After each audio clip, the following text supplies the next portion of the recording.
With the premiere of Full Nelson, Peacemaker's second season has come to an end. But to say the reaction to it with viewers and fans was divided would be putting it mildly. Pretty sure the DC side of social media was in a constant knife fight, either calling it the greatest piece of superhero media of this year, or a massive nothing burger of broken expectations. James Gunn has been on a hot streak since taking over the flaming wreckage that was the DC's film IP. His late-year DCEU movies and shows were considered the highlights of its dying universe, and partially why they carried over in the reboot. While the DCU's first official outing, Creature Commandos, was mostly seen as a pretty decent appetizer that's got its own cult following, Superman became the shining beacon that revived DC fans' love for the franchise being a massive success and restored not only Superman fans' hope, but hope for the DCU's future in general. While Peacemaker Season 2 had an electric start, the shift from black comedy superhero shenanigans to deeper character drama slightly divided fans. But viewers held out hope that the finale would have a bombastic hour of action to make up for the lack of it this season, and a few cameos as well. Except that's not what happened. So what went down? Was Peacemaker's second season finale a letdown? Did fans set themselves up for their own clown show?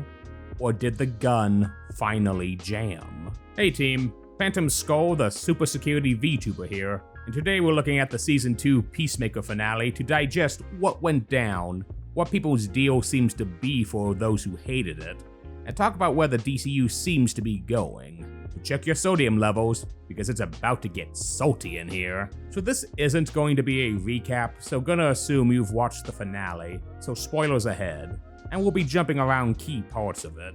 And I also recommend checking out my character analysis on Chris during Season 2, as I cover a lot of my overall thoughts on the season there. So let's get this off the table. No, I don't think this was a bad finale.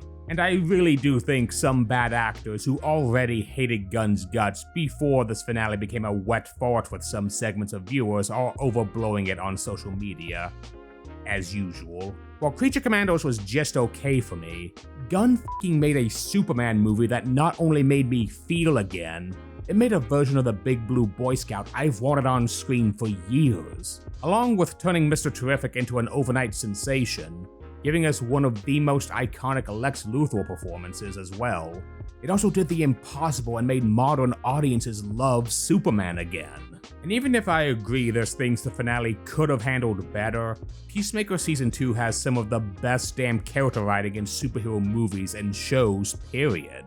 So if you came into this expecting a Gunn hit piece, you're going to be left very disappointed.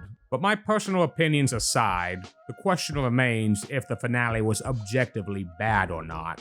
And that's honestly gonna come down to what your expectations for Season 2 were. Gunn didn't hide the fact that this season will be more of a character drama in a superhero setting over a superhero show, commenting this was a story about Christopher Smith over specifically Peacemaker. This became pretty evident when Chris spent a grand total of 1.5 scenes in his Peacemaker costume all season. I think that's where the majority of issues with fan reactions are lying. Season 1 was fondly remembered for its equal mix of deep character-focused drama and dynamics, alongside wild black comedy superhero shenanigans. This season was much more focused on Chris and the 11th Street Kids' personal issues and their changing relationships, with the superhero elements almost being in the background and more set up for the wider DCU over the cast itself. Those who might not follow the production tidbits or podcasts with the crew might have just come in unaware of the massive tone shift, or assumed the finale would be where the big flash in Season 1's spectacle would be. I'm trying really hard to not turn this discussion into a condescending, nobody has media literacy or expecting MCU-grade cameo slop, as that is very disingenuous to people who voiced other criticisms of the finale. But on some level, that is ultimately the core of some complaints when people gripe about nothing happening. While I agree I felt a little blueballed at no big climactic finale like Season 1, despite them having an hour to wrap things up, I'm not saying it needed one per se. I think the season's main problem compared to season 1 expectations was there was no cohesive villain like the Butterflies this time around. In between dealing with Chris's shifting and growing character arc and confronting his evil father, there was the threat of the alien invaders around every corner. This season was all about the 11th Street kids and their personal demons, with only temporary antagonists here and there. Earth X, despite the hype, was never important to the plot of Season 2. It was there to narratively foreshadow Flag Sr. and Argus's similar descent into fascist plotting with the other dimension meta-gulag, along with a quick other shoe dropping to cause the Chris in the High Castle to abandon his new life since, well, he's not a Nazi. As for Flag Sr., he almost acts more like a force to push Chris towards making the bad choices of leaving for Earth X, and reminding him of the guilt of killing Flag Jr. His villainy is more set up for future DCU projects, since the finale spends almost no time towards stopping him, which I feel is where a lot of the blueballing comes from. We spend an hour setting up the misuse of the QUC, Flag surrounding himself with Lex goons, while honest Argus agents drop like flies, the reveal of the US government's plans to use the Sanctuary Dimension as a metahuman gulag, and the team rallies to do nothing about it and start a security company.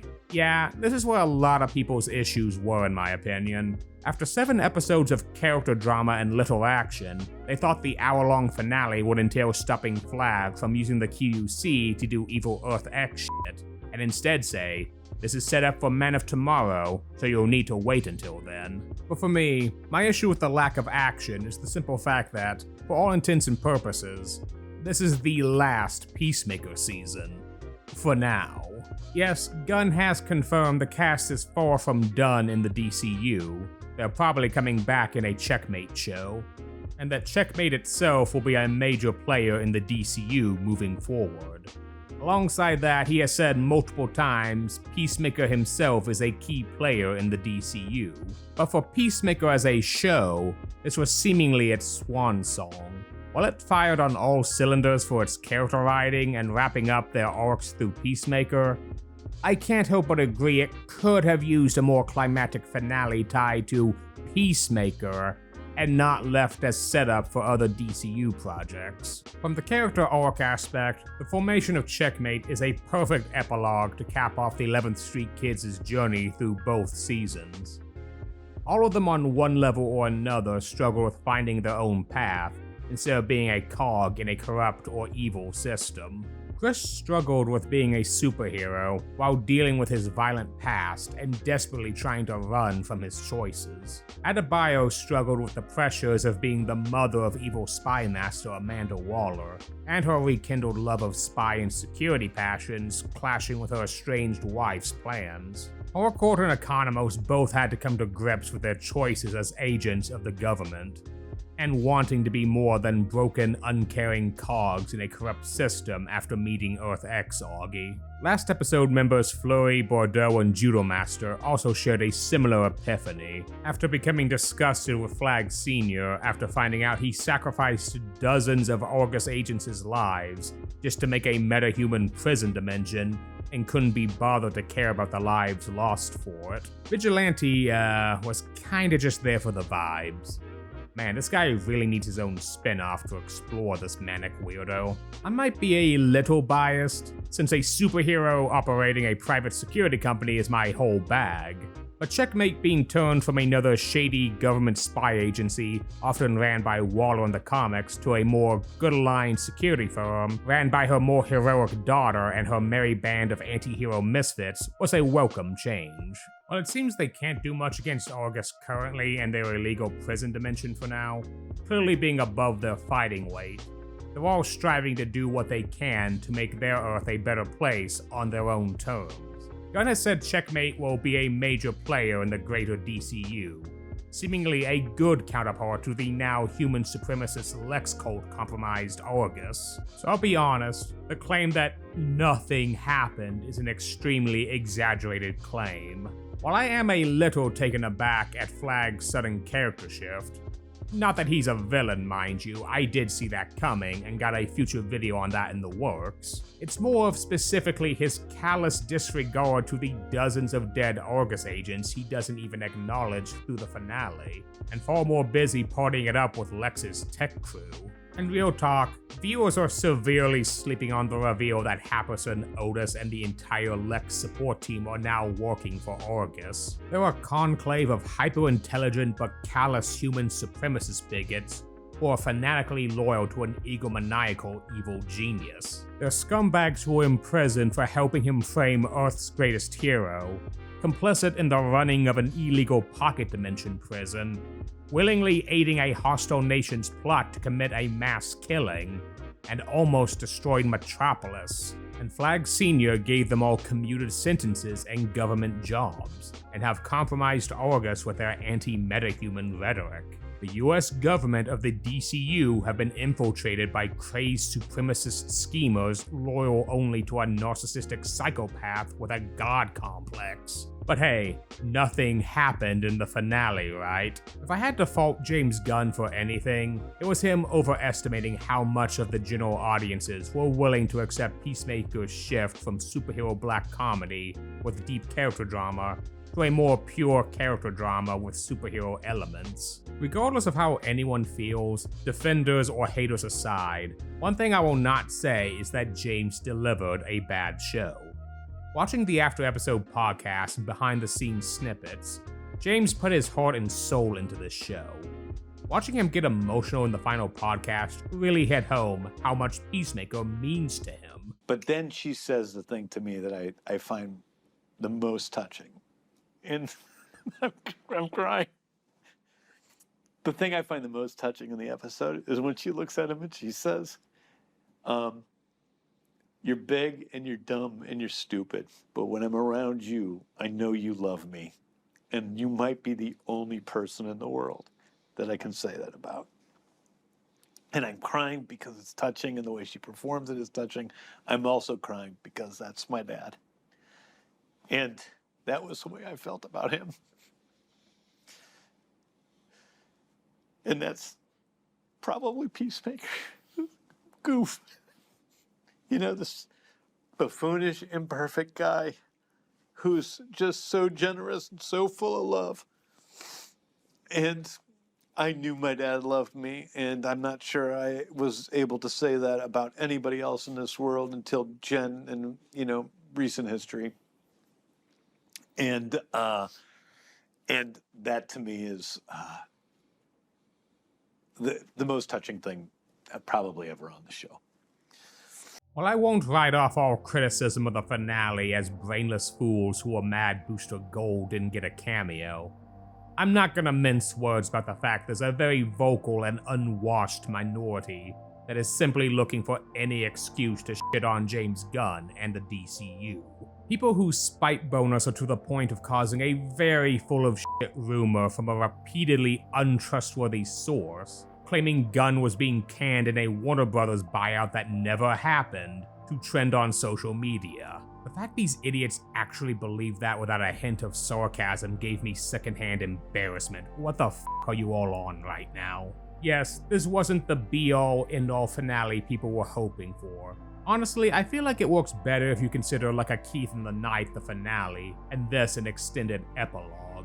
An epilogue that gave us some of the greatest acting in superhero media in recent history. Particularly John Cena and especially Danielle Brooks, who gave us 2 heartbreaking performances as Adebayo in the same episodes, as she ends her relationship with Kia so they can pursue each other's dreams, and her tear-filled intervention with Chris to help him overcome his self-hatred. Look, end of the day, I'm not here to chastise anyone for not liking Season 2 or the finale, outside of the bad faith bozos with an unwashed agenda behind their performative outrage anyway. While it didn't give me a satisfying conclusion like Season 1 did, I respect the vision and for it giving us some of the best damn character drama in a superhero project in a long time.